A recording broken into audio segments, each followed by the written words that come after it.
آج ہم ایک ایسی سٹوری کے بارے میں بات کریں گے کہ جس میں ماں باپ اپنے بچوں سے ڈرنا شروع ہو گئے اور بچے اپنے ماں باپ سے ڈرنا شروع ہو گئے۔ ہر وقت دونوں پارٹیوں کو خطرہ لگا رہتا ہے کہ کہیں ماں باپ ہمیں قتل نہ کر دے، یا ماں باپ کو خطرہ لگا رہتا ہے کہ کہیں بچے غصے میں آ کے ہمیں قتل نہ کر دیں۔ اس واقعہ کے پیچھے حقیقت ہے کیا، چلے جا کے جاننے کی کوشش کرتے ہیں۔ انڈیا کے علاقے کولکتہ کے ساتھ ایک شہر ہے دم۔ ناظرین گرامی، وہاں سے سچل بروئی نام کا ایک لڑکا ہوتا ہے۔ اب سچل بروئی کون ہوتا ہے، چلے جا کے اس کی فیملی میں جاننے کی کوشش کرتے ہیں۔ ایک بندہ ہوتا ہے سبل بروئی۔ ناظرین گرامی، وہ شادی کرتا ہے۔ شادی کرنے کے بعد اس کے ہاں ایک بیٹا پیدا ہوتا ہے جس کا نام وہ رکھتا ہے سچل بروئی۔ سچل بروئی نام رکھنے کے بعد وہ اس بیوی کو چھوڑتا ہے اور آگے جا کے ایک اور عورت سے شادی کر لیتا ہے۔ اس کے ہاں بھی بیٹا پیدا ہوتا ہے، اس کا نام رکھتا ہے کجل بروئی۔ ناظرین گرامی، اب ہوتا سین کچھ یہ ہے کہ یہ بات 1993 کی ہے۔ اب جو سچل بروئی ہوتا ہے اس کی ماں کو وہ چھوڑ دیتا ہے اور کجل بروئی کی ماں کے ساتھ رہنا شروع کر دیتا ہے۔ سچل بروئی جب 8 سال کی عمر کا ہوتا ہے تو وہ آتا ہے، اس کی ماں سے کورٹ کے ذریعے اسے حاصل کرتا ہے اور اپنے ساتھ اپنے علاقے میں لے جاتا ہے۔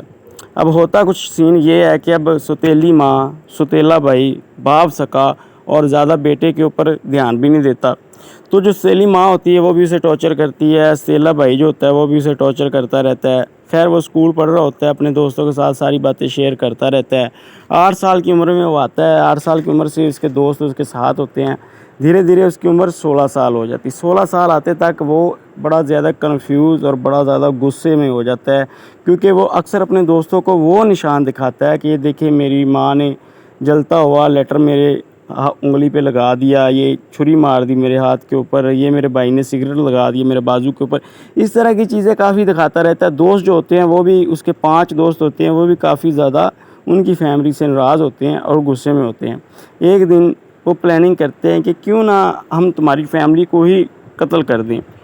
تو جو سچل بروئی ہوتا ہے اس کو بھی بڑا غصہ ہوتا ہے کہ کیسے یار ان لوگوں نے میری ماں کے ساتھ اتنی ناانصافی کری، پہلے تو میری ماں کو چھوڑ دیا، میرا بچپن سارا خراب کر دیا، میرا ماں جو خوشیوں کے ساتھ زندگی گزارنا چاہتی تھی، جس کی خوشیوں کا حق بنتا تھا، میری ماں کی بھری جوانی میں نکاح کر کے ایک بچہ پیدا کر کے اسے چھوڑ دیا، میری ماں کی ساری زندگی جوانی خراب کر دی، اس کے بعد میرا بچپن خراب کر دیا، اس کے بعد ابھی بھی میرے اوپر اتنا ٹارچر ہو رہا ہے، لیکن یہ جو میرا باپ ہے یہ میرے اوپر دھیان بھی نہیں دیتا اور اپنی بیوی اور سوتیلے بیٹے کو روکتا بھی نہیں کہ آخر میں ان کا چھوٹا بیٹا ہوں، چھوٹا بھائی ہوں، میرے ساتھ یہ اتنا ظلم کیوں کر رہے ہیں۔ تو خیر، اس کا بھی مائنڈ بن جاتا ہے۔ ایک تو مائنڈ یہ بنتا ہے کہ ٹھیک ہے ان کو قتل کر دیتے ہیں، دوسرا مائنڈ یہ بنتا ہے کہ قتل کرنے کے بعد تو فیملی یہ ختم ہو جائے گی اور یہ جتنی پراپرٹی میرے باپ کی یہ ساری میری رہ جائے گی۔ لیکن آگے والی بات کو ان کو نہیں پتہ ہوتا کہ شاید قتل کرنے کے بعد بندہ پکڑا بھی جاتا ہے، جیل بھی ہو جاتی ہے، وغیرہ وغیرہ جو بھی ہے۔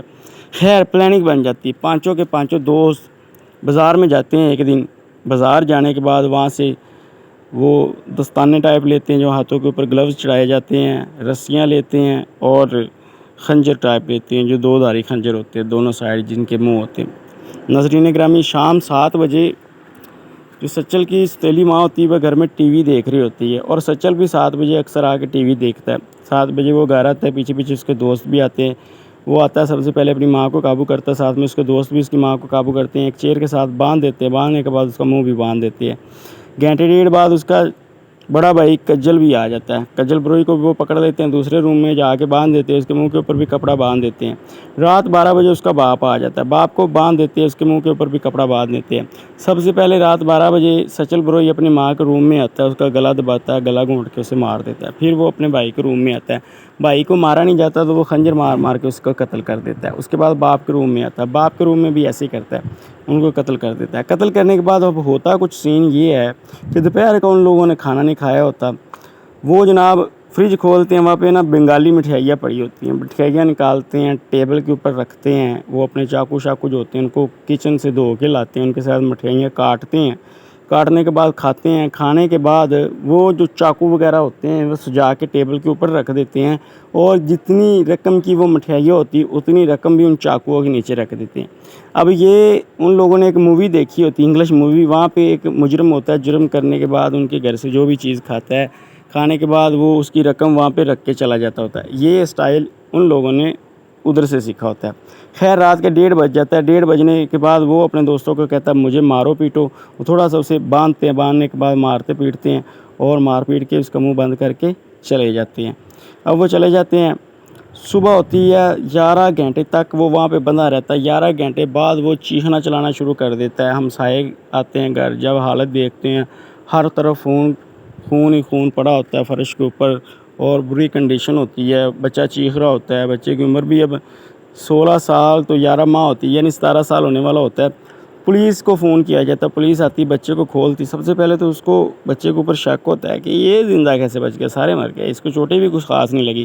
خیر وہ زیادہ بچے سے پوچھتے نہیں ہیں, تو وہ ساری لاشوں کو پوسٹ مارٹم کے لیے ہاسپٹل بھیج دیتے ہیں.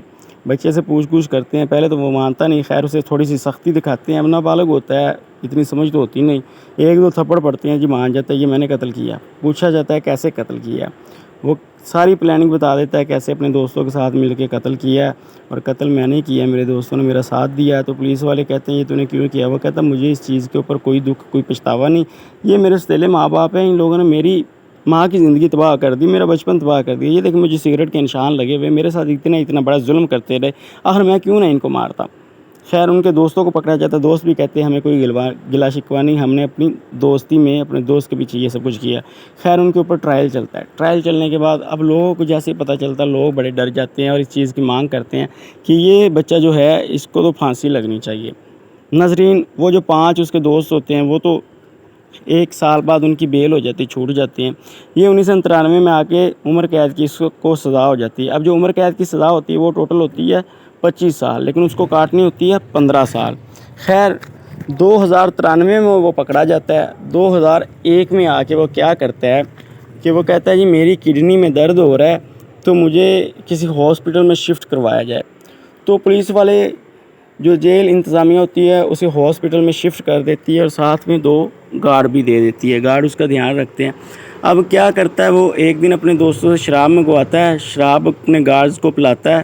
پلانے کے بعد وہ بے ہوش ہو جاتے ہیں اور غائب ہو جاتا ہے. گارڈ کے اوپر جب انکوائری چلتی ہے تو پتہ چلتا ہے جی کہ گارڈ کے ساتھ یہ اکثر پارٹی شراب کی کیا کرتا تھا اپنے دوستوں سے منگوا کے. وہی دوست 5 جو اس کے قتل میں بھی شامل تھے.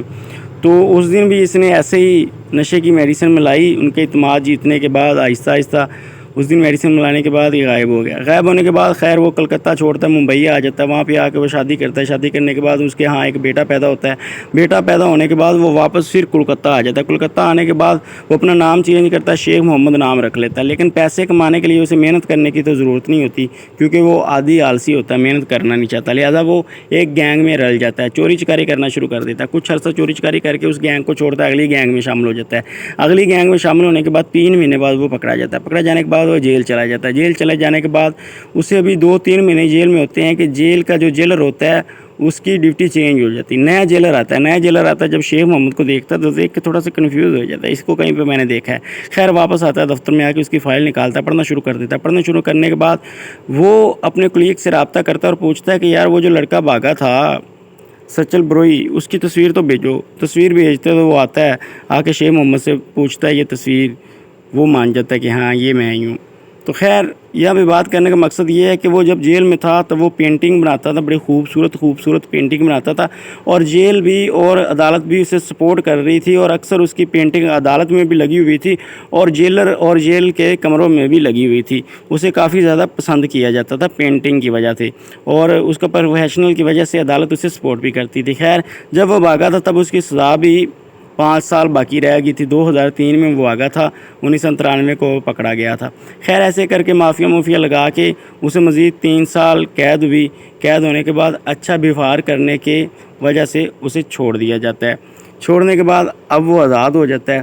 2010 میں آ کے وہ بالکل اس کے اوپر کیس ختم ہو جاتا ہے. اس کا سارا کیس ختم ہو جاتا ہے, جتنے اس نے قتل کیے ہوتے ہیں ان کی سزا پوری ہو جاتی ہے. پوری ہونے کے بعد وہ باہر آتا ہے, لیکن پھر وہی بات کہ وہ محنت تو کر نہیں سکتا, آلسی ہوتا ہے, اور ساری جوانی بھی اس نے ایسے گزاری ہوتی ہے.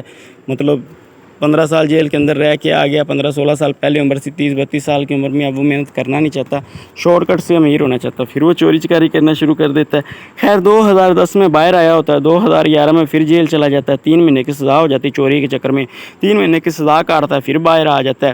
خیر آج بھی اس کا نظام ایسے ہے چوری چکاری کرتا ہے گینگ کے ساتھ مل کے، چوری کرتے ہوئے پکڑا جاتا ہے، جیل چلا جاتا ہے، بیل ہو جاتی ہے، باہر آ جاتا ہے۔ اس کے دوست جو ہیں 5 وہ بھی کرمنل ٹائپ کے ہیں، وہ بھی اس کا ساتھ دیتے رہتے، باہر آیا پھر اندر گیا، باہر آیا پھر اندر گیا۔ اس کے ہاں ایک بچہ تو اس ٹائم ہی پیدا ہو چکا تھا، اب اس کے ہاں ایک بیٹی پیدا ہو چکی ہے اور وہ اپنی ایسے ہی لائف گزار رہا ہے۔ آگے چل کے وہ کیا کرتا ہے یہ تو آگے چل کے ہی پتہ چلے گا۔ مجھے اجازت دیں، اللہ نگہبان۔